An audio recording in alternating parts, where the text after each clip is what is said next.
Here I have my dual camera. This is a dash camera. It actually comes with the front camera and a rear camera. So I'm going to be unboxing it, showing you everything that is included, the special features, and I'll also be showing you exactly what the camera looks like in action.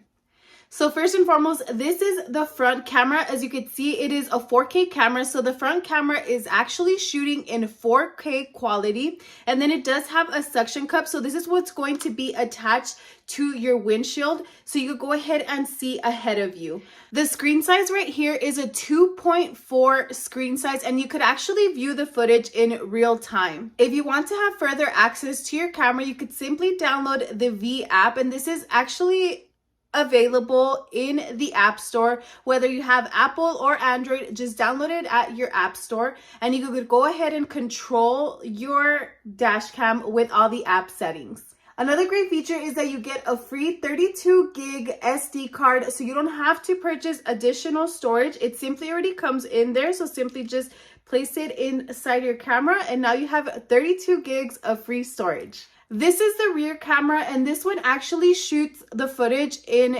1080p. So take a look, and I'm going to be showing you what that looks like. Here's a quick glimpse of the rear view camera. You also get additional cables. So this actually is attached to your dash cam, and then this is an additional charger so you could go ahead and charge your camera. Overall, it is a great, amazing camera. I would highly recommend it. It shot great quality. I was able to clearly see what was in front of me, what was behind me. So I'd definitely recommend. Here's a quick video of what the front dash cam looks like. And then this is what it looks like on. This is a video of how it looks mounted on your dash.